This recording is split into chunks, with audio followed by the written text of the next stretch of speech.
Alors, je m'appelle Dona Savoie. Je suis né à Montréal en 1943. Et puis, j'ai terminé mon école secondaire en 61.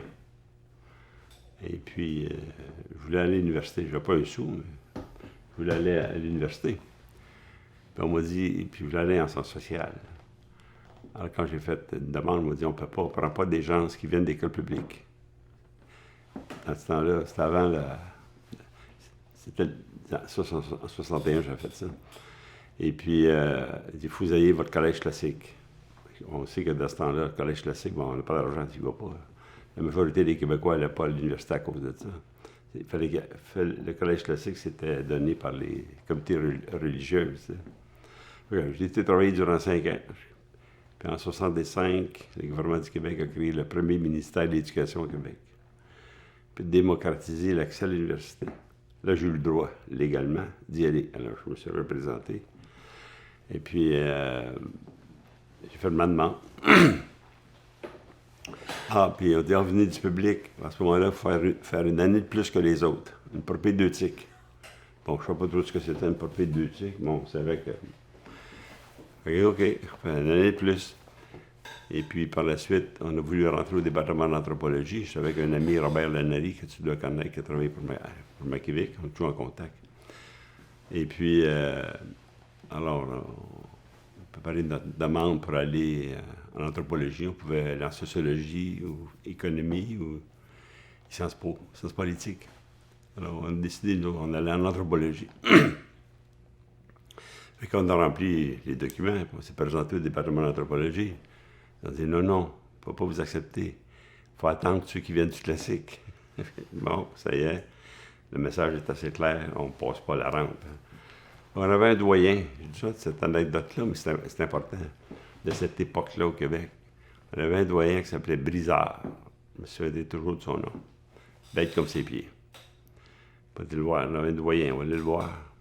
Avec Robert, puis on rentre dans son bureau, puis on explique, M. Brizard, on a déposé notre demande d'être accepté au département d'anthropologie, puis on dit non, il faut qu'ils gardent tous les gens qui viennent du classique, ensuite ils vont prendre les meilleurs. Puis là, Brizard était en furie, fâché. Il a appelé Lionel Vallée. Ça doit dire quelque chose, Lionel Vallée, directeur du département d'anthropologie. Il a dit, j'ai Savoie et Lanary devant moi. Les premiers à les prendre, c'est ces deux-là. C'est-tu clair? On est retourné avec nos papiers, on voir le département d'anthropologie, puis par les regards, on peut voir qu'on n'était pas bienvenus. Mais néanmoins, il fallait qu'ils nous prennent. Fait qu'on est rentré. Et puis, on était 7 du public qui venaient de l'école publique, puis 40 qui venaient de l'école privée. Des gens qui vivaient à Outremont, bien habillés, des autos. C'est un autre monde, là. Mais c'est ça le Québec aussi.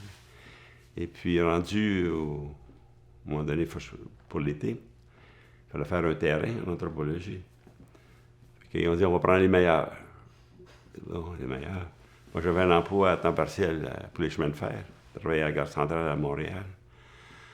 C'était pas une scène. Je travaillais les fins de semaine. Donc les notes n'étaient pas 70, 68. Pas. Et puis, ils avaient mis des fiches sur les murs. Puis on pouvait choisir le terrain qu'on voulait, au moins appliquer pour le terrain qu'on voulait. Alors, je disais à Robert, on ne prendra pas de chance, on va mettre notre nom partout. Puis, on va en avoir un. Puis on dit, on prend les meilleurs selon les notes. On va de la misère un peu, là, mais on va essayer pareil. Sur les 7, aucun n'a été accepté. Personne, là, ça y est. Encore. Alors, il y avait un jeune professeur que tu connais, Rémi Savard. Tu vas voir Rémi. Puis, il dit, c'est notre seule chance, Rémi. Il dit, des fois, je reçois des argents du ministère des Affaires du Nord à Ottawa, pour le programme de formation scientifique des étudiants. Puis, il payait le travail, il payait les dépenses pour se rendre sur le terrain. Puis là, ben, tu te débrouilles un peu. Après, au moins, tu avais une chance. Puis il a reçu une somme d'argent, puis il nous a rappelé dans son bureau. Puis j'étais avec Robert Lannery, puis il y avait une carte géographique devant nous. Il dit, j'ai 2 choix pour vous autres. Northwest River, Labrador, ou George River, dans Bédangava. J'avais aucune idée, ces 2 endroits-là, aucune idée de quoi il parlait. Il aurait pu me dire le Bas-du-Toulan, puis le Congo. Je ne connaissais rien. Il dit OK. Puis on n'avait jamais sorti de Montréal. Robert a dit, je vais choisir Northwest River, Labrador. Bon, je vais prendre d'autres places, George River. Seulement, ça a commencé. Il a donné une chance, Rémi. C'est le seul. Il en a pris 6 sur 7. C'est lui qui était bien différent des autres profs. Mais c'était une période de temps où le Québec, c'était ça. Si tu avais de l'argent, c'était proche des curés, tu passais. À part de ça, la plèbe va t'en travailler. C'est ce qu'on nous disait. C'est ce que j'ai fait.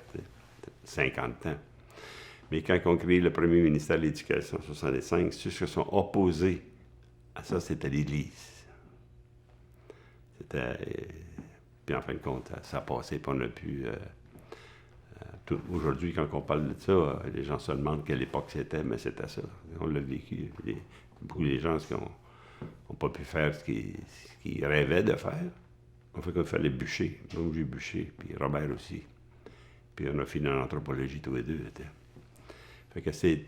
Puis ce qui m'amène à la communauté de George River, le terrain que je devais faire. Alors Rémi m'avait dit... Il dit, c'est où ça, George River? J'ai lu sur les Inuits, sur la baie d'Angava, essayer d'apprendre un peu la langue en regardant les dictionnaires, avec des mots. On va faire un bout avec ça. Et puis, à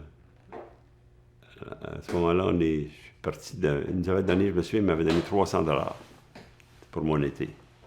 On n'ira pas loin, là, mais 300 pièces. Le billet d'avion coûtait 100 pièces, 100 $. Dans ce temps-là, on retourne en 1967. Et puis, je me souviendrai toujours, c'était la compagnie Nordair, qui n'existe plus maintenant, mais c'est la compagnie Nordair. L'avion partait de Dorval à minuit -1. C'était la première fois que j'allais dans un avion. On ne connaissait pas ça. On s'est rendu à 5 heures le matin.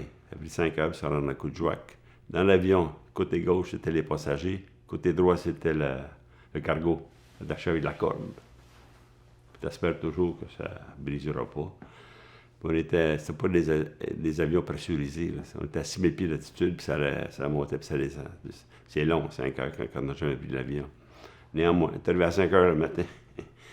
Et puis, on m'avait dit, Rémi m'avait dit, va voir le père Lechat, Robert Lechat, qui était un oblat de Mary-McLean, qui était là. Il était correct. Alors, je suis allé le voir. Je marchais de l'aéroport jusqu'à la résidence du père Lechat. Puis, il dit, t'es chanceux, il y a un avion qui part ce matin. Il disait, pour aller à George River, on va reconduire 3 femmes inuites par Saint-Félicien Airways. Je dis, OK. Je retourne à l'aéroport et puis je parle au pilote. Il dit, je dois me rendre à George River. Ah, il dit, embarque. Pas d'argent, là. Il dit, embarque. OK, j'ai embarqué. Alors, ça, c'est un vieux Beechcraft de la Deuxième Guerre. Une affaire d'avion, plus petit, naturellement, avec du cargo, les 3 Inuits. Je ne parlais pas, là. J'avais 3 mots en langue inuit. Alors, je me suis rendu, on est parti sur les skis. C'est parti du lac Stewart. C'est pas de la piste, mais de lac Stewart. Mais le lac était gelé, parce que c'est des skis. Pour arriver à George River, c'était une très belle journée, je me souviendrai toujours. On arrive à George River, et puis là, le pilote dit, il s'appelle Dumas. T'sais, on se souvient des choses comme ça. Il dit, on ne peut pas atterrir, c'est le break-up. Il dit, c'est quoi ça, un break-up? Il dit, c'est la glace. Tu vois pas la glace qui s'en va? OK, bon, j'ai compris. Puis il n'y avait pas de piste d'atterrissage à George River. Il dit, OK, on retourne à Coudjouac.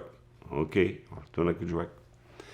Puis d'arriver au-dessus de Coudjouac, il faisait seulement que tourner autour de la piste du lac Stewart. Tourner. J'ai demandé, qu'est-ce que tu fais au juste? Il dit, les skis ne sortent pas. Là, il dit, viens m'aider. Il fait quoi? Il dit, manivelle au plancher, essaie de la tourner. T'as gelé, raide. C'était seulement des câbles, hein. C'était pas... c'est des vieux avions comme ça. Fait qu'on dit, on va faire un belly landing. Il dit, c'est quoi ça, un belly landing? C'est des mots que je connaissais pas. C'est atterrissage, puis vite. OK, on s'accrochait, puis les 3 Inuits, je me souviendrai toujours, étaient effrayés. Il ne faut pas communiquer non plus. Puis il dit, quand l'avion va arrêter, ouvre la porte, puis courez avant que ça explose. Ça, c'est les mots qu'il m'avait dit. Naturellement, quand l'avion est arrêté, sur le ventre, fait l'atterrissage sur le ventre, je faisais mes prières. J'étais sous le choc, les morceaux de métal qui partaient d'un bord puis de l'autre. Et puis, quand ça a arrêté, j'ai jamais ouvert la porte, j'étais gelé, raide. Il a ouvert la porte, on a couru, on est revenu. L'avion n'avait pas explosé. Ils sont venus nous rechercher. Puis je suis retourné où j'étais le matin, chez le père le chat. Fait qu'il m'a dit, les prochains avions, c'est dans 3 semaines. Ah oui, pourquoi? Il dit, il faut que les rivières se vident. Ah oui, c'est vrai, je n'ai pas pensé. Il faut que les rivières se vident de glace. OK. Fait que là, j'ai dit, je vais faire quelque chose durant ces 3 semaines-là. Je vais essayer d'apprendre la langue du mieux que je peux, parce qu'il y avait le père Lucien Schneider, qui est un linguiste. Il ne faisait que ça, il faisait son dictionnaire. Ben, il me prêtait les pages de son dictionnaire, puis j'apprenais des mots. Je ne connaissais pas la grammaire, la syntaxe, rien. Des mots, on commençait. Puis je m'étais donné comme objectif d'apprendre 5 mots par jour. Puis les pratiquer. Il n'y a rien que ça à faire. Alors, à l'entretemps, le chat, il me dit, moi aussi, Touk. Il dit, toi, tu dois aller voir TV, Touk, à George River. Je dis, oui. J'ai une lettre que je dois lui remettre, que Rémi Savard m'avait dit de lui remettre. Mais son frère, il vient d'arriver en canot. Il a eu un accident de chasse. Il a reçu une balle dans la colonne vertébrale. Pour être évacué à Montréal. Alors, je suis allé le voir. Puis, il commençait à pratiquer mes mots en inuktitut. Et puis, il me répondait avec des mots. Puis, on fait un bout avec ça. Puis, quand il était évacué, les Inuits m'ont dit, on retourne. Il y avait 4 canots. Des canots de 20 pieds, ça. C'est des bons canots. Pour retourner à George River, mais par la mer. Ah, j'ai dit, je vais embarquer avec eux autres. J'ai aucune idée de ce que je faisais. Je n'étais pas habillé comme du monde. Fait qu'il y avait Jesse Markkanen qui m'avait prêté un de ses manteaux. J'étais assis dans le milieu. Puis je disais pas un mot. Moi, je connais rien là-dedans. Je me mettais, puis on suit. Puis je ne le ferai pas aujourd'hui. C'est assez épeurant, parce que sortir de la rivière Coxoac, arriver dans la baie d'Angava, qui est une mer, en fin de compte, avec des canaux de 20 pieds, là, de la glace, il y en avait. On est arrivé à l'embouchure de la rivière Georges. Je me souviens très bien, c'est une rivière, c'est large. Je me souviens très bien qu'à un moment donné, je voyais au loin un mur. Je me demandais ce que c'était. C'était la glace qui sortait. Puis à George River, les marées sont 50 pieds. Ça sort, ça sort. Puis à un moment donné, on était pris dans le canot. On était pris, la glace nous entourait. Fait qu'il fallait sortir du canot, prendre le canot, marcher sur la glace, puis remettre le canot à l'eau. Pas de ceinture de sécurité, là. Je ne ferais jamais ça de ma vie. Mais j'étais dedans, puis il fallait faire ça, je le faisais, point final, tu sais. Fait qu'on est arrivé après 27 heures, ça a pris 27 heures. On est arrivé à George River, puis je me souviens, quand je suis sorti du canot, je marchais comme un pingouin, parce que le ballon du canot, fait qu'on était tout en train de bouger, puis je me souviens très bien de ce feeling-là. Puis j'avais ma lettre, j'ai donné à TV, c'était écrit en syllabique. Bon, OK. Je ne sais pas ce qu'il y avait dans la lettre, mais il m'a dit dans la lettre à TV et tout. Okay. J'ai donné la lettre. Puis ça les anciennes, des vieilles maisons, des petites maisons qui avaient été bâties par le fédéral en 62, 63. Pour, il était à peu près une centaine d'Inuits, c'est tout ce qu'il y avait. Il y avait 3 Blancs. Le représentant du fédéral, Don Pruden, qui s'appelait, avec sa femme, ses 2 gars. Puis une dame qui était institutrice, qui vivait un peu sur la colline. Moi, dans le village, on peut parler d'un village, là, 15 cabanes. J'étais avec TV et tout, dans sa cabane. On était 9 là-dedans. C'était tout petit. Il y avait le Porsche, il mettait les carabines, il mettait les rames, etc. Puis on rentrait, puis à droite, il y avait un comptoir, puis des lits Puis le reste, il n'y avait pas de chaise ni de table. Puis il y avait un poêle. C'était ça, là, comment c'était organisé. C'était petit, là. Bon, il a trouvé un vieux lit chez le gars du fédéral, un vieux lit de métal. Et puis, là-dessus, je dormais, j'avais un sac à couchage. Donc, c'était là, bienvenue au Nord, là. C'était ça. Ou bien tu t'embarques ou tu débarques. C'était pas. Bon, moi, j'étais jeune, j'avais toute une expérience de travail, j'avais travaillé 50 ans, donc le monde adulte le connaissait assez. Je savais un peu ce que c'était.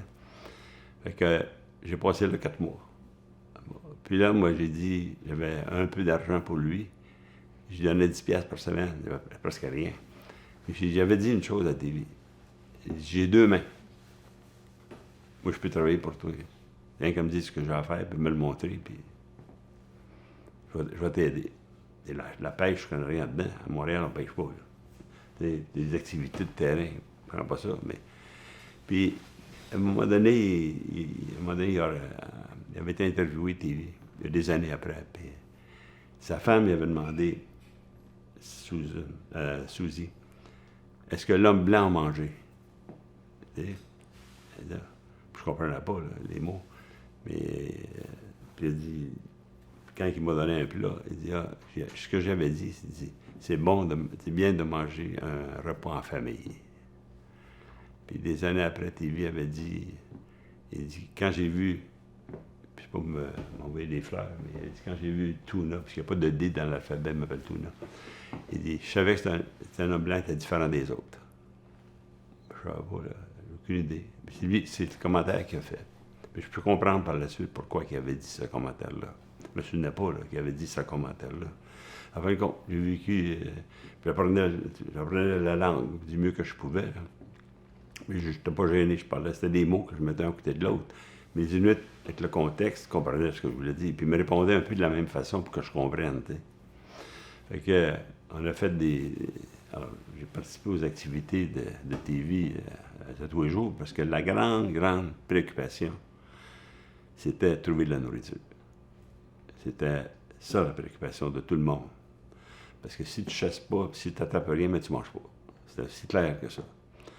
Je me souviens qu'à un moment donné, durant 3 semaines, il y avait tout ce qu'il y avait, c'est de la bannique puis du thé. Puis le lendemain, du thé puis de la bannique puis tout ce qu'il y avait. Il n'y avait rien.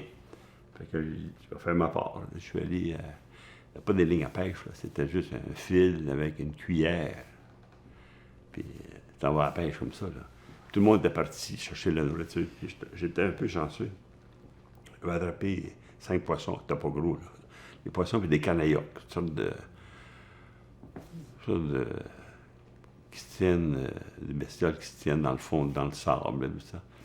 Moi, je ne mangeais pas de canaillocs, certains, mais on m'avait dit que les vieilles dames adoraient le canailloc. Alors, j'avais une poche. Quand ça bougeait, je mettais les canaillocs dans une poche.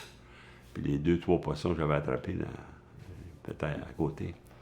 Puis quand je suis rentré dans le petit village, tout à coup, j'ai vu les vieilles Inuits rentrer dans la maison de TV où j'étais. Ça en est 3-4 qui s'en venaient. Je me demandais pourquoi, en tout cas. J'ai mis la poche de canailloc sur le comptoir. Puis mis les poissons. Puis j'avais un couteau, je vais nettoyer les poissons. La mère de TV, Sarah, elle dit non, Aoka. Elle dit assis-toi. Oui. Là, les femmes sont assises sur le lit puis ont mangé des canaillocs crus. Là, je me souviens toujours, c'était bon, ils aimaient ça. Peut-être comme du caviar, je ne sais pas. Ils adoraient ça. Puis là, vous voyez les os sortir de la bouche, ça sortait. Puis elle m'a fait cuire l'Arctic Char, qu'on avait attrapé, que j'avais attrapé. Elle fait cuire un plat. Je trouvais que c'était trop, parce qu'il n'y a pas. Pour les autres, non, c'est ça que tu manges. Là, j'ai compris une chose, c'est que le chasseur, c'est toujours j'avais joué ce rôle-là sans m'en apercevoir. De nourrir la famille, puisque TV était parti ailleurs, puis tout le monde était divisé. Là, j'ai compris ce que ça voulait dire. Fait que je me suis tellement, on peut dire, suivi beaucoup de TV, puis écouté ce qu'il disait, puis je faisais ce qu'il me disait de faire. Puis on a créé un lien, on n'était pas perçu, un lien assez important. Puis au bout de 4 mois, ben là, je vais retourner Montréal, continuer mes études à l'université. Mais il n'y avait pas de vol régulier. Fait que l'avion venait pour la poste, pour chercher des malades, reconduire des malades. Fait que quand on entendait un bruit d'avion, c'était pas vraiment Saint-Félicien qui arrivait. Puis, bon, j'embarquais avec lui, puis je suis retourné. Mais en retournant, quand l'avion est arrêté, le gars, c'est le même pilote, Dumas, je me souviendrai tout le temps. Puis il n'y avait personne. Il disait, c'est toi, écoutez-moi, le copilote. Okay. Là, j'ai posé la question. J'ai dit, qu'est-ce qui est arrivé avec l'avion au mois de mai? On s'est écrasé. Qu'est-ce qui est arrivé, tu sais? Il dit, t'es assis dedans, là. Il l'avait fait réparer, je ne sais pas comment il arrivait par ça, mais... Ah non, j'ai dit, pas vrai. Puis là, j'ai dit, j'ai remarqué que quand t'es à la mairie, il manquait de l'hélium dans un de tes... Il manquait de l'hélium. Ah, il dit, oui, on en a assez, puis se rendre à Coudjouac. Fait que, bienvenue dans le Nord, c'était mon premier été. Puis je me suis dit, tu continues, mais t'arrêtes, c'est un des deux. Mais ça fonctionne. Puis j'ai décidé de continuer. T'sais. Et puis, l'été d'après, je suis retourné dans le même village. Mon lit était là. Puis j'ai continué. Ça fait des terrains de 8 mois, 5 mois, 8 mois. Là. C'est plus des terrains c'est pas des terrains de 2 semaines comme les gens se font aujourd'hui. Là. Puis je peux voir que le temps que j'ai passé, là, j'ai appris. Beaucoup, beaucoup. Pas seulement comment pêcher. Je n'étais pas un chasseur, mais comment pêcher, faire ci, faire ça, mais comment que les gens se pensaient. C'est ça que j'ai compris. Puis j'observais ça beaucoup. Puis je les écoutais ou les regardais, leur comportement. Puis ça m'a imprégné pour le reste de toute ma carrière, tout ce que j'ai fait. Comment que les gens se pensaient, leur mentalité, leur vision du monde. T'sais. Parce que quand on vit avec du monde comme ça, 24 heures par jour, il n'y a pas 24 heures par jour. Puis si on est un peu, disons, si on observe les choses sans parler, là, on peut observer sans toujours parler. Des fois, les habitudes des gens, c'est toujours parler. Il ne faut pas parler, il faut regarder, il faut écouter. On apprend mieux comme ça. T'sais. Puis qu'est-ce que je vois leur dire, qu'est-ce que je connais de là-bas? Rien. Fait que j'ai appris beaucoup comme ça. Même une fois, à un moment donné, je suis retourné des années d'après. À un moment donné, j'étais chez TV, puis il y avait des enfants qui jouaient avec des jouets. Et puis, il dit aux enfants, vous n'êtes pas des vrais Inuits, vous autres. Lui, c'est un vrai Inuit. J'étais gêné. Mais je comprends pourquoi il avait dit ça, parce que le monde change aussi, tu sais. Puis bon, les choses ont changé vite dans le Nord. Fait que c'était pour moi, ça a été mon vrai professeur, si on peut dire. Vraiment. Pas seulement au niveau du contenu des choses, comment les activités sont, mais aussi au niveau de sa pensée, au niveau de ses valeurs. Et c'était vraiment la principale personne dans ma vie, ça. Et puis, fait qu'à un moment donné, après avoir fini mon terrain, j'ai eu ma maîtrise en 69. Puis là, je me cherchais un emploi. Et puis, le Québec n'était pas présent dans le Nord, ça s'occupait pas de son Nord vraiment. Là, et puis, là, je vais aller. Le seul contact que j'ai, c'est au fédéral avec le programme de formation d'aide pour les étudiants. Là. Puis le gars directeur s'appelait Moose Kerr. Son vrai nom, c'est Arnold James Kerr. Puis Moose, c'est un gars assez important. Puis il dit, je vais aller voir Moose, M. Kerr. Parce que ça pas un emploi pour moi. Fait que j'ai pris le train, je me suis rendu à Ottawa, aller voir Moose Kerr dans son grand bureau. Je me suis fait toujours de ça. Fait que quand je suis rentré dans son bureau, il me dit, What can I do for you? I'm looking for a job. Ouais, il dit, rappelle-moi dans 2-3 semaines. OK, je retourne à Montréal. 3 semaines après, je le rappelle. Il dit, reviens à Ottawa. Je retourne à Ottawa. Il dit, on a du travail pour toi. OK. Il dit, il y en a 4 livres ici, d'un nommé Émile Petitot, écrit en français. On ne sait pas qu'est-ce qu'il y a dedans, parce que personne ne lit le français ici. Il dit, si tu veux regarder tout ça, éplucher ça, puis nous dire de quoi il parle.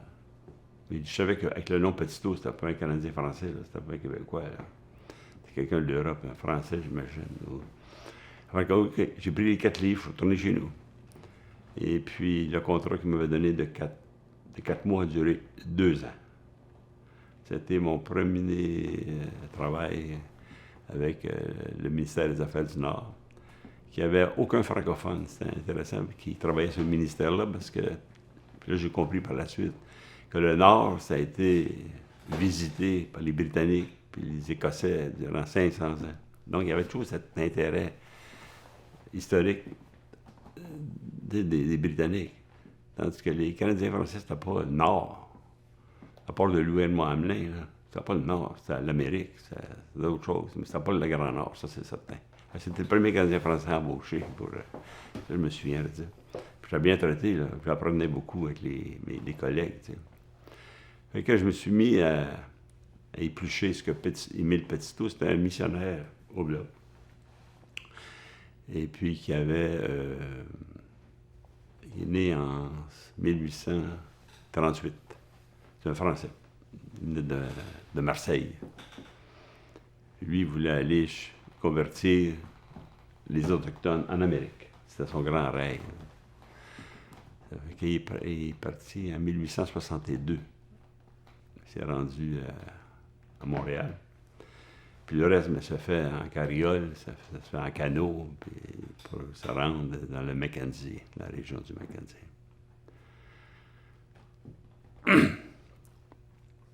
Fait que là, j'ai commencé à éplucher ses écrits. Et Petitot avait toute une personnalité. Par la suite, je me suis beaucoup intéressé à sa vie privée, si on peut dire. Et puis lui, quand il est arrivé chez Ampéi Denney, c'était pas pour convertir des âmes, sauver des âmes, c'était pas ça. Il s'intéressait à la culture des Denney. Les autres sont dans plusieurs villages le long du fleuve Mackenzie. À leur vie, à leur mode de vie, à leur langue. Il était toujours parti. D'ailleurs, un des collègues du père de Petitot, qui était au fort de Bonne-Espérance, dans le Mackenzie, quand on lit les lettres du père Jean Séguin, qui était un peu son patron, il dit Petitot est toujours parti. Il n'est jamais à la mission, toujours parti avec les Indiens, tout le temps. Parce que Petitot écrivait tout. Puis Petitot avait une formation de géographe. Il a fait des cartes géographiques, il a accumulé C'est incroyable le travail qu'il a fait. Alors, je me suis mis à la recherche de tout ce qui avait été publié par Petitot. Puis j'en ai trouvé du stock. Alors, j'ai épluché tout ce qu'il avait écrit. Et puis, une de ses grandes contributions, il a deux grandes contributions. Un, il a fait le dictionnaire de la langue Denney, 7 dialectes. Il faut le faire, là. Et puis l'autre, sa plus grande contribution, c'était la géographie, sur l'utilisation et l'occupation du territoire par les Denney. Il avait accumulé, lui, noté 1534 noms de lieux en langue Denney. Puis, pour chaque nom de lieu, il écrivait ce qu'il avait vu ou entendu de, par exemple, le lac gelé, on va l'appeler comme ça. Il mettait le nom en Denney. Puis, aujourd'hui, Mme Baptiste, avec son mari, ont été à tel endroit, ils ont tué 3 caribous. Puis, de toute cette information-là. Mais quand on fait ça 1534 fois, c'est du matériel, pas à peu près. Alors, j'avais tout ce matériel-là. Puis là, je me suis dit, il va falloir mettre ça sur des cartes modernes, toute cette information-là. Parce qu'il y avait des cartes de Petitot, que lui, il fait ses cartes géographiques en marchant. Hein? Puis ont été utilisées jusqu'à la Deuxième Guerre mondiale, jusqu'en 1944.